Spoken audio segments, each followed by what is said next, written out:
नमस्कार बच्चों। आज क्लास 12 हिंदी काव्य खंड का जो अभी चैप्टर आप पढ़ रहे थे 8वां रुबाइयां अभी आपने सुना था। अब आज का जो टॉपिक है फिराक गोरखपुरी द्वारा लिखा हुआ जो उनका दूसरा टॉपिक है ये गजल। इसका वर्णन आपके सामने हम कर रहे हैं, आपको ध्यान से सुनना है इसकी व्याख्या को।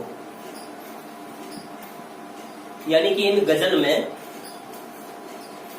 कवि फिराक गोरखपुरी शायराना अंदाज में कहते हैं, शायरी टाइप की उन्होंने लिखी हुई शेर लिखे हुए हैं इस गजल में। कई जैसे बसंत ऋतु का वर्णन किया हुआ है, अपनी किस्मत का वर्णन किया हुआ है, अपने प्रेम का वर्णन किया हुआ है, तो ऐसे काफी कुछ वर्णन किया हुआ है। तो हम गजल शुरू कर रहे हैं। तो पहली गजल सुनिए, उनके पहली 4 पंक्तियां ध्यान से सुनना है। लिखा हुआ है कि नौरस बुचे पंखुड़ियों की नाजुक गिरहें खोले हैं। नौरस बुचे पंखुड़ियों की नाजुक गिरहें खोले हैं, या उड़ जाने को रंगो बू गुलशन पे पर तोले हैं। या उड़ जाने को रंगो बू गुलशन में पर तोले हैं। तारे आंखें झपकावे हैं, जर्रा जर्रा सोए हैं। तुम भी सुनो हो यारो, सब में सन्नाटे कुछ बोले हैं। यानी कि इस पूरी गजल में कवि अपनी प्रेमिका को याद करता है। प्रेमिका को याद करते हुए और उस ऋतु का वर्णन करते हुए, जिस ऋतु में ये गजल लिखी होगी वो बसंत ऋतु का समय था, बसंत ऋतु का समय। तो कवि यहाँ पर लिख रहा है, पहले थोड़ी सी आप शब्दार्थ सुन लीजिए। जो नौरस आया है, पहला शब्द नौरस। नौरस का मतलब होता है 9 रसों से युक्त। नौरस 9 रसों से युक्त। नाजुक, नाजुक माने होता है कोमल। गिरहें, गिरहें माने होती है गांठें। बू माने होती है खुशबू। पर माने पंख। गुलशन माने बाग। झपकाना मतलब बंद करना। और शब, शब, शब माने होते हैं या तो पल होता है, समय, समय के लिए सब कहा जाता है। और सब माने रात्र को भी सब कहते हैं, रात्रि में। तो यहाँ शब संभवतः रात्रि के लिए कहा गया है। तो सुनिए ध्यान से। बसंत ऋतु का वर्णन करते हुए कवि कहते हैं कि नौरस गुचे, नौरस गुचे यानी कि 9 रसों से युक्त गुचे पंखुड़ियों की। गुचे, गुचे माने जो कलियां थी, कलियां थी, गुथी हुई थी। पंखुड़ियों की नाजुक गिरहें खोले हैं। यानी कि बाग में जो छोटी छोटी कलियां थी वो उनकी पंखुड़ियां खुल रही हैं। यानी कि जो गांठ से बंद थी, गांठ रूपी लग रही थी कि बंद सी जो कलियां दिखाई दे रही थी, आज वो अपनी गांठें खोल रही हैं। 9 रस गुचे, 9 रस से गुथे हुए बंद जो छोटी छोटी कलियां गांठ के रूप में प्रतीत होती थी, आज उनको खुलती हुई प्रतीत होती है कि वो गांठ, बंद गांठ आज खुल रही है, खिल रही है। पंखुड़ियां फूलों की खुल रही हैं। यानी कि जो कली थी फूल बनने जा रही है, बंद कली अब खिल करके फूल बनने जा रही है। या उड़ जाने को रंगोबू, या उड़ जाने को रंगोबू। अब जैसे फूल की कली है, बंद है, अब उसके कई प्रकार के रंग हैं उस फूल में, तो उसके अपने रंग।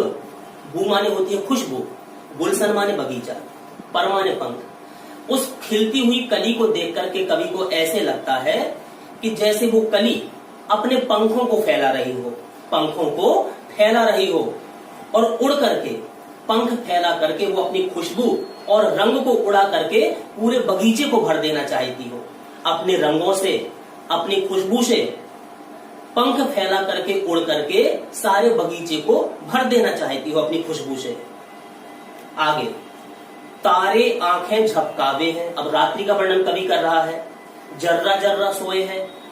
रात्रि में तारे टिमटिमाते हुए दिखाई देते हैं, उनकी रोशनी धरती तक नहीं आ पा रही है। तो यानी कि रात्रि का वातावरण, रात्रि के समय जब जर्रा जर्रा, जर्रा जर्रा माने होता है प्रत्येक कण, धरती का प्रत्येक कण सोया हुआ प्रतीत हो रहा है, सब सोया है, जर्रा जर्रा प्रत्येक कण धरती का सो रहा है।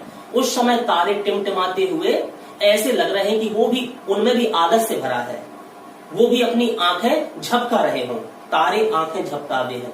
जब पृथ्वी का पूरा कण कण, एक एक कण सो रहा है, सोता हुआ प्रतीत हो रहा है, ऐसे में तारों को देख करके फिराक गोरखपुरी जी कहते हैं कि मुझे ऐसे लगता है कि वो तारे भी सोने का प्रयास कर रहे हैं, उनमें भी आलस्य आ गया है, वो भी आंखें झपकाते से प्रतीत हो रहे हैं। चौथी लाइन, तुम भी सुनो हो यारो, सब में सन्नाटे कुछ बोले हैं। तुम भी सुनो हो यारो, हे यारो, हे मित्रों, हे दोस्तों, तुम भी सुनो, तुम भी सुनो थोड़ा सा। सब में सन्नाटे कुछ बोले हैं, सब माने रात्रि। इस रात्रि की सन्नाटे, सन्नाटे माने होती है बिल्कुल चुप्पी, जब शांत वातावरण है। ये रात्रि का शांत वातावरण भी, रात्रि का शांतमय वातावरण भी कुछ बोलने का प्रयास कर रहा है, कुछ कह रहा है। उसकी आवाज को, उस रात्रि की आवाज को, हे यारो, हे मित्रों, तुम भी सुनने का प्रयास करो। तो ये पहली गजल उनकी हुई, पहले चार से फिर से सुन लीजिए। यानी कि नव रस कलियों की कोमल पंखुड़ियों की गांठें जो थीं, खोलकर बाहर निकलने का प्रयास कर रहे हैं। ऐसा प्रतीत होता है कि मानो नव रसों से युक्त रंगों की आभा, उसकी खुशबू, फुलवारी, पूरी हर चीज उस बगीचे में रम जाना चाहती हो। गजलकार कहते हैं कि रात्रि का आलम, रात्रि का समय ऐसा है कि तारे भी मुझे आंखें झपकाते हुए प्रतीत होते हैं। अर्थात प्रकृति में रात्रि के लक्षण दिखाई देते हैं, स्पष्ट दिखाई देते हैं। पृथ्वी का कण कण सोया हुआ है। कवि यह कहना चाहता है कि भले ही चराचर सब जगह रात्रि में सन्नाटा छाया हुआ है, तो भी इस मौन स्थिति में जब सब कहीं चुप्पी सजी हुई है, इस मौन स्थिति में हृदय की पीड़ा महसूस की जा सकती है। मेरे हृदय में जो पीड़ा उठ रही है उसको मैं महसूस कर रहा हूं इस रात्रि के शांत वातावरण में। यानी कि व्यथित इस दुखी हृदय की पुकार स्पष्ट सुनाई जा सकती है, सुनी जा सकती है, इसको सुन सकते हैं हम। तो ये हो गया कि रात्रि के सन्नाटे भी, रात्रि की चुप्पी भी आपसे कुछ कहना चाहती है। यानी कि उसको अपनी प्रेमिका की याद आती है, प्रेमिका की याद आती है। उसको याद करके उसका हृदय इस सुखमय शांतमय वातावरण में भी उसका हृदय दुखी हो रहा है। तो ये चार पंक्तियां आपको समझ में आ गई होंगी। आगे की चार पंक्तियां जो हैं, इसमें लिखा हुआ है, हम हो या किस्मत हो हमारी, दोनों को एक काम मिला है। किस्मत माने होता है भाग्य, किस्मत माने अपना भाग्य। हम हो या किस्मत हो हमारी, दोनों को एक काम मिला है। किस्मत हमको रोले दे है, हम किस्मत को रोले हैं। यानी कि किस्मत हम पर रो रही है, हम किस्मत पर रो रहे हैं। जो मुझको बदनाम करे है, काश वे इतना सोच सकें। जो मुझे बदनाम करने की कोशिश कर रहे हैं, शायद वो इतना अपने आप में सोचें कि मेरा पर्दा खोले है या अपना पर्दा खोले है। अब देखिए मतलब क्या है, पहली लाइन सुनिए, हम हो या किस्मत हो हमारी, दोनों को एक काम मिला है। फिराक गोरखपुरी जी कहते हैं कि मेरी किस्मत, यानी कि मेरी किस्मत मुझे सदैव कभी कर्म करते हुए देखती है। कि ये कवि फिराक जी कभी कर्म में सदैव लीन रहते हैं, गजल बनाते रहते हैं, शेर व शायरी लिखते रहते हैं। तो ऐसा देख करके वो मुझे कोसती है, मुझ पर रोती है। मुझे एक ही काम करते हुए देख करके मेरी किस्मत मुझ पर रोती है। हम हो या किस्मत हो हमारी, और हम अपनी किस्मत पर रो रहे हैं कि मेरे हृदय में कितना दुख है, प्रेमिका की जुदाई में सह रहा हूं, कितना कष्ट मुझे मिल रहा है। यानी कि कवि फिराक गोरखपुरी को कभी कर्म करते हुए देख करके, कभी कर्म में लीन देख करके किस्मत उस पर रो रही है। किस्मत कवि पर रोती है और कभी अपने किस्मत पर, अपने भाग्य को कोसता हुआ रोता है कि मुझे कैसी किस्मत मिली, मैं अपनी प्रेमिका की जुदाई सह रहा हूं। तो यही है, हम हो या किस्मत हो हमारी, दोनों को एक काम मिला है। दोनों का एक काम है, एक ही काम है हमें और हमारी किस्मत का। हम किस्मत पर, अपनी किस्मत पर अपने भाग्य को कोस रहे हैं और किस्मत हमारी ऊपर रोती है कि कैसा कवि है ये, सिर्फ कवि कर्म में रत रहता है, लीन रहता है और कोई कार्य नहीं करता है, सिर्फ भाग्य के सहारे बैठा हुआ है। यानी कि भाग्य के सहारे अब अगर बैठे रहोगे तो कुछ नहीं कर पाओगे। अगर संसार में कुछ करना है तो हमें आगे अपनी हिम्मत और हौसला बढ़ा करके कुछ कार्य करना पड़ेगा। इसलिए वो किस्मत हम पर रो रही है और हम अपनी भाग्य पर रोते हैं। किस्मत हमको रोले है और हम किस्मत को रोले हैं। किस्मत हमारी ऊपर रो रही है और अपनी किस्मत को कोसते हुए, अपने भाग्य को सोचते हुए, कोसते हुए हम अपने भाग्य पर रो रहे हैं। यानी कि हमें और हमारी किस्मत को, दोनों को एक ही काम मिला हुआ है। अच्छा आगे जो मुझको बदनाम करे हैं काश वे इतना सोच सकें।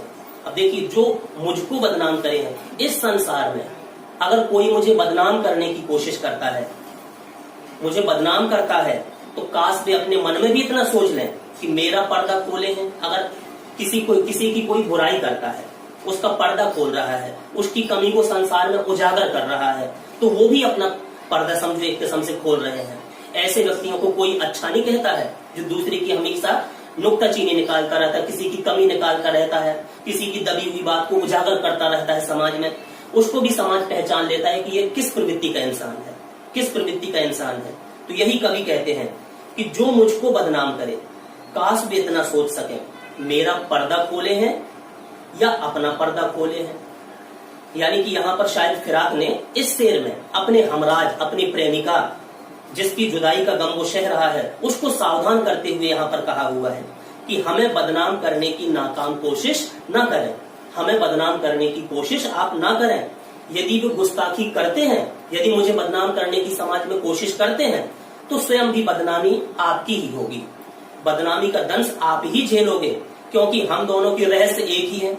अगर हमारा पर्दा खुल जाएगा तो आपका भी पर्दा खुल जाएगा। जिस स्थिति से हम गुजर रहे हैं वो हमारी प्रेमिका भी उसी स्थिति से गुजर रही है, तो दोनों का कार्य एक है, दोनों एक ही तरीका से एक ही सफर कर रहे हैं, एक ही रास्ते से गुजर रहे हैं, तो हम दोनों के रहस्य एक ही है।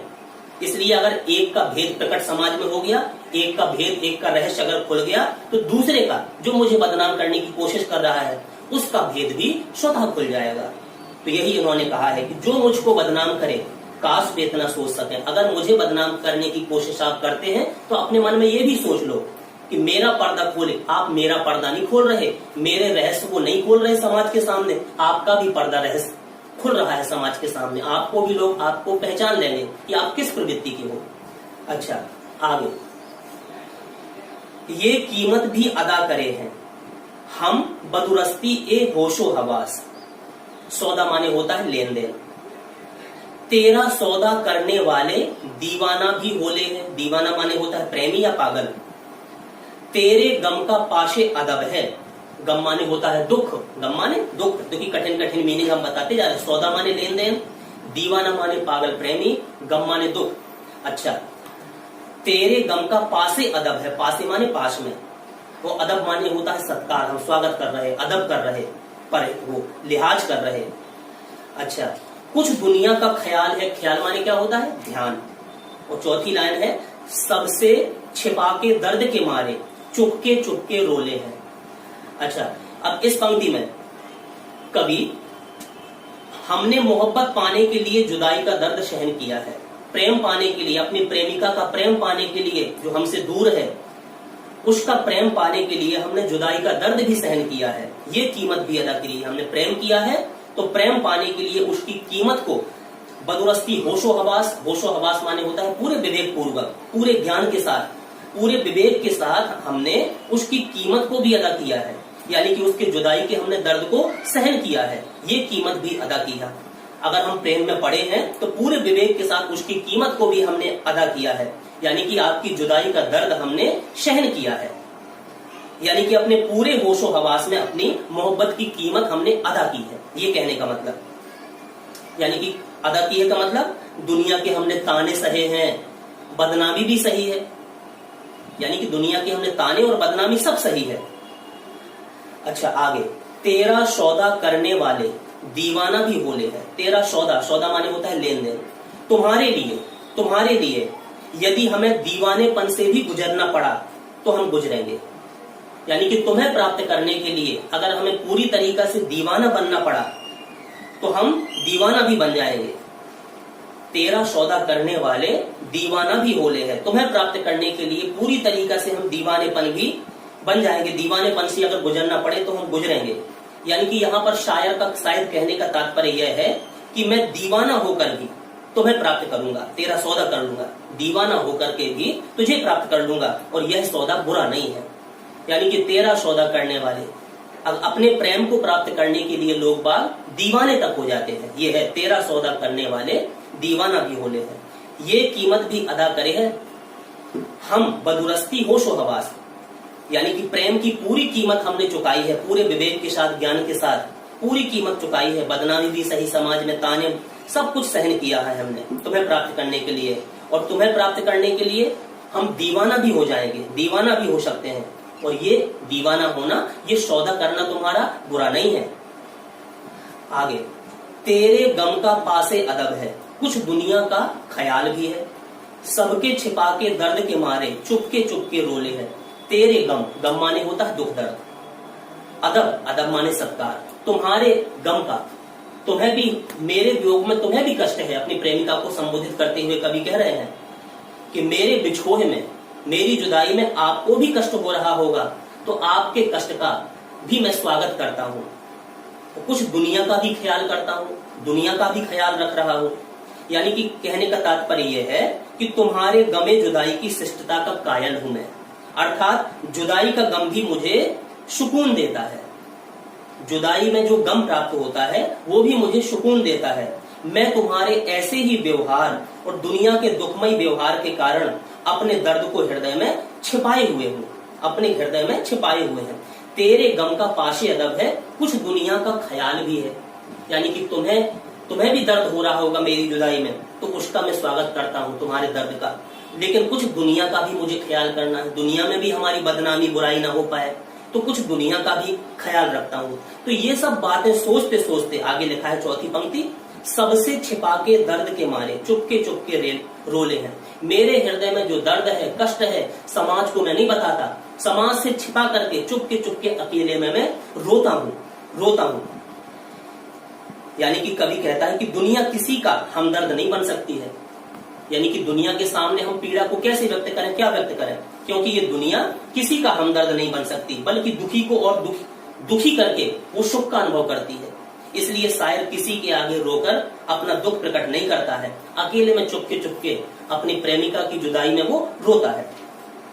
आगे चौथी गजल है, चौथी पंक्तियां, फितरत का कायम है तवाजुम आलमे हुस्नो इश्क में भी। फितरत माने एक तो कह सकते हैं प्रकृति, फितरत यहाँ पर प्रकृति को भी कह सकते हो। फितरत माने आदत भी होती है, और कायम माने होता है स्थिर, कायम माने स्थिर है। अच्छा, फितरत का कायम है तवाजुम आलमे हुस्नो इश्क में भी। ये प्रकृति में, ये प्रकृति की आदत है, कायम है, स्थिर है। प्रकृति में ये चीज स्थिर हो चुकी है, फिक्स हो चुकी है कि तवाजुन आलमे माने होता है इस दुनिया में। हुस्नो इश्क, यानी कि हुस्न माने होता है सौंदर्य, और इश्क माने होता है प्रेम। यानी कि अपने हुस्न और प्रेम में, हुस्न को पाने में और प्रेम को पाने में, ये दुनिया में ये स्थिर है, ये बात कही गई है। ये फितरत है दुनिया की कि उसको उतना ही पाते हैं, खुद को जितना खो लेते हैं। यानी कि सौंदर्य और प्रेम को पाने के लिए इस दुनिया में ये बात सही कही गई है, फिक्स हो गई है ये बात, ये आदत है संसार की, ये स्थिर है संसार में ये बात कि संसार में अगर सौंदर्य को और इश्क को, प्रेम को पाना है तो क्या करना पड़ेगा, उसको उतना ही पाते हैं, खुद को जितना खो लेते हैं, जितना उसमें खो जाएंगे, प्रेम में, सुंदरता में जितना अपने को डुबा देंगे, उसमें खो जाएंगे, उसकी तरफ बढ़ेंगे, उतना ही वो प्राप्त होगा, उतना ही वो प्राप्त होगा। आगे, आबोताब अशार न पूछो। आबोताब माने होता है चमक दमक, और अशार माने होते हैं बहुत सारे शेर जब लिख दिए जाए, यानी कि जो शेर लिखते हैं गजलों में, उसका प्लूरल शब्द है ये अशार, बहुत से शेर। तो क्या कहते हैं, आबोताब अशार न पूछो, तुम भी आंखें रखे हो। अब ये आंखें रखे हो, अब ये किससे कह रहे हैं लेखक फिराक गोरखपुरी जी? उन व्यक्तियों से कह रहे हैं जो उनके इस गजल को, इस शायरी को, इन शेरों को जो पढ़ रहा है, उनसे कहते हैं कि आबोताब अशार न पूछो। यानी कि तुम इन शेरों की, जो मैंने ये गजल में शेर लिखे हुए हैं, इनकी चमक दमक को तुम मत पूछो मुझसे, इसकी तारीफ मुझसे ना करो, इसकी चमक दमक के बारे में, इन शेरों की चमक दमक के बारे में तुम ना पूछो मुझसे, क्योंकि तुम भी आंखें रखे हो, तुम्हारे पास भी आंख है, आंखों से देख करके तुम्हारे पास भी ज्ञान है, उसको समझो। यानी कि सिर्फ उसकी चमक दमक में ना पढ़ो शेरों की, उसके भावार्थ, उसके कहने का आशय तुम निकालने का प्रयास करो कि इसमें मैं क्या कहना चाहता हूँ, इसमें मेरा दुख दर्द छिपा हुआ है। सिर्फ ये चमक दमक अकेली नहीं है कि लिख दिया हमने, शेर गजल बना के तैयार कर दी, इसमें हमारे हृदय की पीड़ा छिपी हुई है। तो यही कहते हैं कि हे पाठ को, हे गजल को पढ़ने वालों, तुम आबोताब अशार न पूछो। यानी कि शेरों, जो हमने शेर लिखे हैं, इसकी चमक दमक के बारे में तुम हमसे ना पूछो। आपके पास भी आंख है, आप इनको समझने का प्रयास करो। ये जगमग बैतों की दमक है, ये जगमग बैतों की दमक। बैत माने भी शेर होते हैं, बैत माने भी शेर जो गजल में लिखे जाते हैं। जगमग माने जगमगता। यानी कि ये जो तुम्हें शेरों की, जो शेर हमने लिखे हैं, इनकी जो चमक है ना, ये दिखाई दे रही है, चमक बढ़िया, सुंदरता, पढ़ने में बहुत सुंदर लगती है गजल। जो शेर सुनने में, पढ़ने में बहुत अच्छे लगते हैं, ये जो शेर की जो चमक दमक है, अच्छी लगने वाली, ये सिर्फ चमक दमक नहीं है, ये क्या है? हम मोती रोले हैं, हमारे हृदय की पीड़ा है, हमारे हृदय के आंसू रूपी मोती है, आंसू रूपी मोती है, जो लेखनी के द्वारा निकल पड़े हैं, लेखनी के द्वारा निकल पड़े हैं। यानी कि ये जगमग सुंदर लगने वाले शेर, पढ़ने में अच्छे लगने वाले जो शेर हैं, ये इनकी दमक जो आपको पता चलती है, इसका भावार्थ समझने का प्रयास करो। अगर भावार्थ समझने का प्रयास करोगे तो आपको पता चल जाए कि इसमें हृदय की पीड़ा छिपी हुई है। लेखक के हृदय की पीड़ा इसमें व्यक्त की गई है, उसके आंसू निकले हैं इसको लिखने में। मैंने मोती रूपी आंसू बहाए हैं इस शेर को लिखने में। तो सिर्फ उसको आप सिर्फ शेर ना समझिए, मेरे हृदय की पीड़ा है, उसको समझने का प्रयास कीजिए। चलिए आगे लास्ट शेर की कहे गए हैं, ऐसे में तू याद आए है, ऐसे में तू याद आए है, अंजुमने मय में रिंदों को। ऐसे में अंजुमने मय माने होता है मय खाने की महफिल। जो शराबी लोग मय खाने में, शराब के स्थानों पर जाते हैं, तो वहां महफिल, कई शराबी बैठ जाते हैं, तो वहां की याद करते। तो ऐसे में तू याद आए है, अंजुमय मय में रिंदों को। रिंदे माने होते हैं शराबी लोग। दूसरी लाइन, रात गए, रात बीतने पर, काफी रात हो जाने पर, गर्दू पे फरिश्ते, गर्दू माने होता है आसमान, फरिश्ते माने देवता होते हैं, देवता लोग जो फरिश्ते हैं। बाबे गुनाह जग खोले, बाबे गुनाह माने होता है पाप का अध्याय, पाप का अध्ययन करने के लिए। जग का संसार में लोगों ने क्या पाप किया, क्या बुरे कर्म किए, उसका पूरा चिट्ठा खोल के जब आसमान में बैठते हैं फरिश्ते, देवता लोग, देवदूत लोग। ठीक है ना। अच्छा, तीसरी लाइन, सदके फिराक एजाजे सुखन के, कैसे उड़ा ली ये आवाज। अब सदके माने होता है न्यौछावर, उनमें सदके जा रही, वारी जा रही, सदके माने न्यौछावर। वो एजाजे सुखन कहा गया है यहाँ पर शायरी के लिए। तो सुनिए फिर से, ऐसे में तू याद आए है, ऐसे में तू याद आए है, अंजुमने मय में रिंदों को। यहाँ पर शायर अपनी प्रियतमा को संबोधित करते हुए कहता है कि हे प्रिय, तुम ऐसे समय में याद आती हो, तुम ऐसे समय में याद आती हो। कैसे समय में? अंजुमने मय में रिंदों को, जब शराबी मय खाने में शराब का आनंद ले रहे होते हैं, जब शराबी लोग मय खाने में बैठ करके शराब पीते हुए उसका आनंद लेते हुए हैं, ऐसे समय में तुम मुझे याद आ रही हो। आगे, रात गए गर्दू पे फरिश्ते, बाबे गुनह जग खोले हैं। यह वही समय होता है जब फरिश्ते रात्रि के समय, काफी रात बीत जाने के बाद, जब फरिश्ते आसमान में बैठते हैं और पाप पुण्य का लेखा जोखा खोलते हैं। जब फरिश्ते आसमान में जाकर दुनिया के पापों का अध्याय खोलते हैं, ये ऐसा समय है जिस समय मैं तुम्हें संबोधित कर रहा हूं। यानी कि शायर के कहने का आशय यह है कि जीवन में किए गए बुरे कार्यों की सजा अंत समय में भुगतनी पड़ती है। यानी कि जीवन में किए गए कितने भी हम बुरे कार्य करें, अंत समय उसकी सजा हमें भुगतनी पड़ती है। तो यही कह रहे हैं, ऐसे में तू याद आए है, अंजुमने मय में रिंदों को। जिस समय शराबी लोग अपनी महफिल जमाते हैं, महफिल में रंग जमाते हैं, बैठते हैं शराब पीने के लिए, ऐसे में तू मुझे याद आ रही है। जब काफी रात बीत जाने पर फरिश्ते लोग, देवदूत लोग, देवता लोग आसमान में पाप पुण्य का लेखा जोखा, पाप का अध्याय खोलते हैं। यानी कि समाज के लोगों ने कितने बुरे कर्म किए, कौन कौन से गलत कार्य किए, उनका सब लेखा जोखा खोलने के लिए बैठते हैं। ऐसे समय में तू मुझे याद आ रही है। यानी कि रात्रि के वक्त, कवि रात्रि के वक्त अपनी प्रियतमा को याद कर रहा है। आगे, सदके फिराक एजाजे सुखन के, कैसे उड़ा ली ये आवाज। सदके फिराक, अब फिराक कहते हैं, एजाजे सुखन यानी कि ये शायरी, जो मैंने ये शायरी लिखी गजल के माध्यम से, इस शायरी पर मैं वारी जाता हूँ, न्यौछावर स्वयं होता हूँ, यानी कि अपनी तारीफ स्वयं कर रहे हैं। यहाँ पर लेखक जो गजल उन्होंने लिखी, इस गजल की स्वयं तारीफ कर रहे हैं। क्यों?